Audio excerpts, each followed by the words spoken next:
Hey everyone, I am Nathaniel Rufflejant, and this is Prime News. So our first story today, the lead story, actually deals with the fact that Twitch might indeed be coming to Nintendo Switch. Now this does not mean that you will necessarily be able to live stream locally on the system like you can on PlayStation 4 and Xbox One, but it does mean you might be able to watch content off of Twitch, as in watch other live streamers, whether it's Nintendo during a Nintendo Direct or anybody else like us, through your Switch when the online system launches in September. Now, we don't know this 100% for sure, but we finally have a hint that it might be happening thanks to Rocket League. So yesterday, Rocket League released its biggest update to date that added the quality settings and new modes and new this and that to, well, Rocket League. And there was one unannounced thing that it added that no one really saw coming. So there is now an option in Rocket League on the main menu to link your Nintendo account directly to your Twitch account. However, when you do select that option, it will say failed to connect with Nintendo Online Service servers.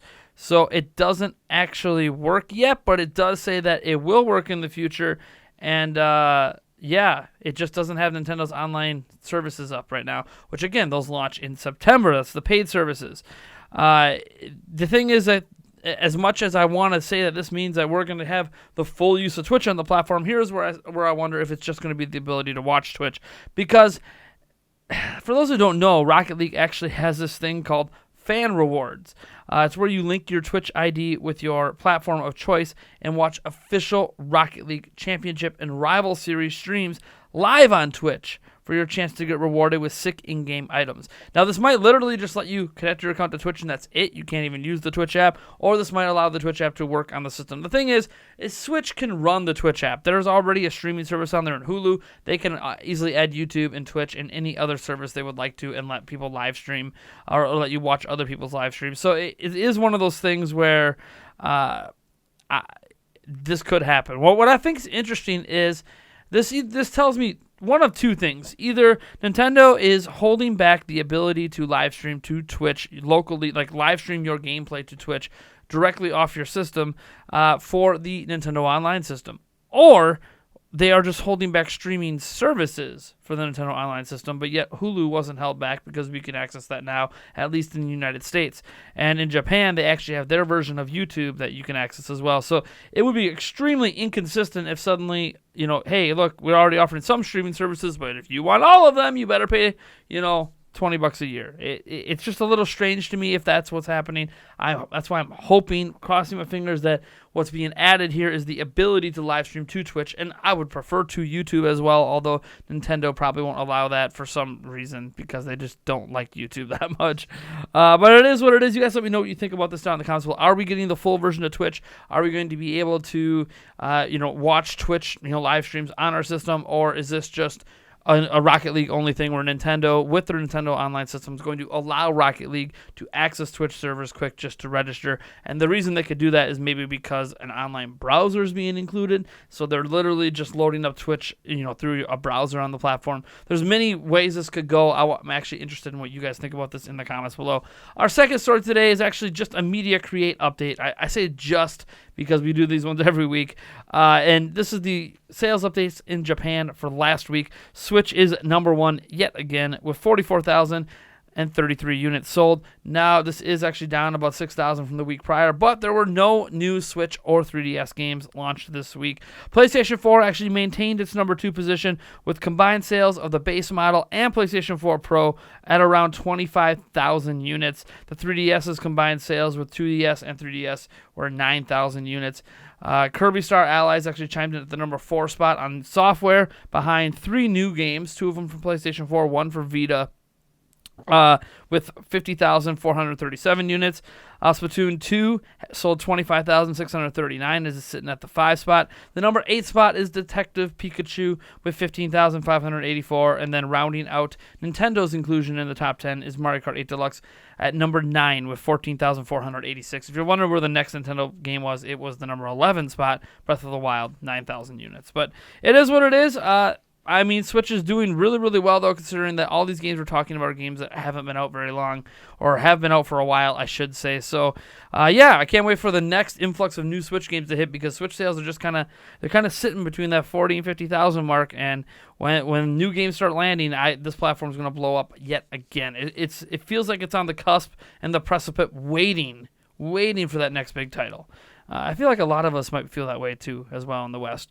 Now, this next story is actually not Nintendo related, but we're going to kind of twist it around a little bit, because I do pay attention to what's going on in the rest of the industry, and for me, this is an impossible thing to ignore, because it does deal directly with future competition for Switch and Nintendo, and that is the PlayStation 5. So new details for the PlayStation 5 has supposedly leaked. Now, I'm going to warn, I can't verify any of this information because I refuse to pay $1,000. But Semi-Accurate, which is a website, they nailed a bunch of info on the NX Switch at the time, PlayStation 4 specs, Xbox specs, etc., back in 2012, and they were 100% spot on with all of that information.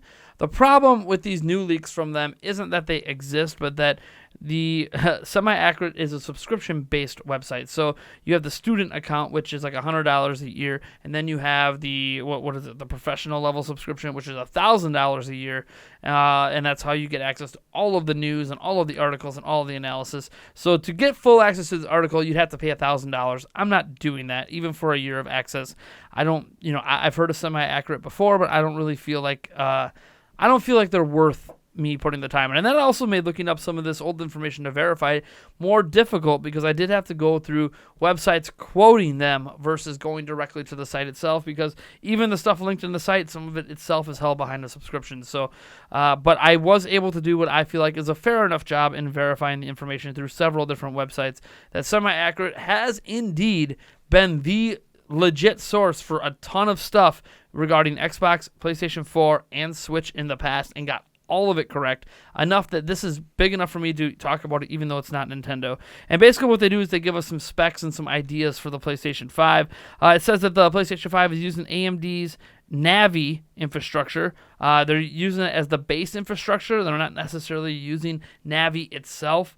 I know some of you guys might be thinking, haha, Ocarina of Time, but like that's what their latest and greatest structure is being called at AMD for GPU stuff.